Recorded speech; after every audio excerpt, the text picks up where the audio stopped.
Welcome back to the SMT YouTube channel. In this video, we discuss I guess kind of a deep dive into what AT&T has done with their wireless network.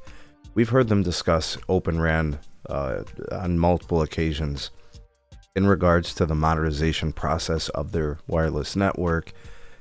And this is the type of decision that was made with a lot of key things in mind. So first of all, obviously, the scalability, the cost of operation, the flexibility. Open RAN, in theory, should be giving AT&T a lot of advantages. But when you look at the way that AT&T has structured their commitment to one vendor in Ericsson, right? Switching from multi-vendor approach. They previously were using Nokia and Ericsson across the country.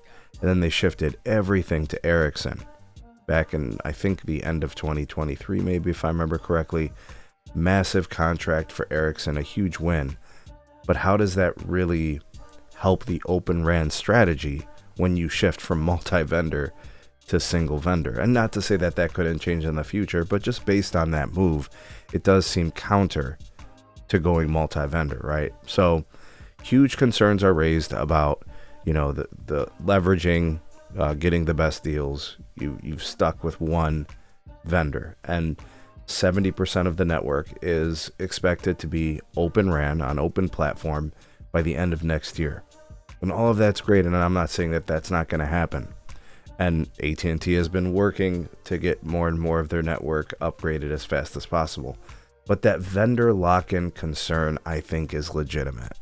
I do. If for someone to question it, I think that makes a lot of sense.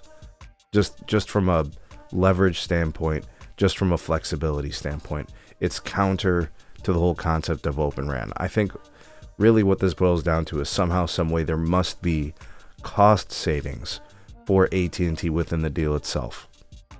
And there must be some kind of a cost advantage. Maybe it helps their operating margins. Maybe it improves their capital expenditure. They're getting more for less. I don't know.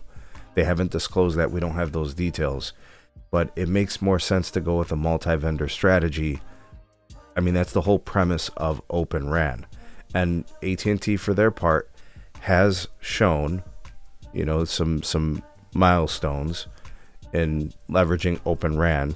We've seen recently there was a news story about, third-party radios being utilized for, for calling and other things over the Open RAN network.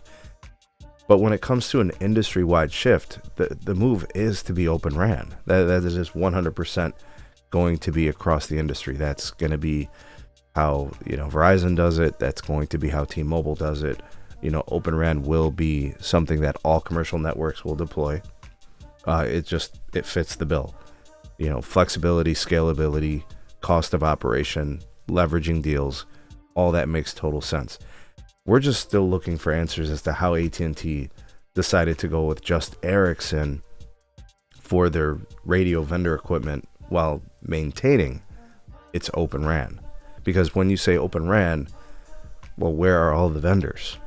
Where is that? And like I said, that's something that could happen later. That could be something that happens down the line. But it sure doesn't seem like anything has happened relative to Open RAN. I mean, this was a decision that was made, almost 2 years ago. And here we are having this conversation really about nothing in the direction of Open RAN. So if I'm a critic of the decision to go Open RAN, and I see that it is a single vendor nationally across the entire country, it doesn't really show or prove anything that they said it would. AT&T is insisting that they have a multi-vendor strategy, yet they walked away essentially from Nokia. It's hard to reconcile that. So I'm questioning what exactly they did in this whole Open RAN thing. What do you guys think? Are you still questioning it, or do you understand their vision? Look, I'm just saying from my perspective, it violates the logic to say Open RAN and then you go with a single vendor. And we still have not learned anything new about the direction of this network after almost 2 years. So I think it's a valid question. What do you guys think? Questions, comments, concerns are welcome down in the section below. Let me hear what you guys have to say on this. Like, share, and subscribe. Check out some more videos. We'll see you guys soon on the next one.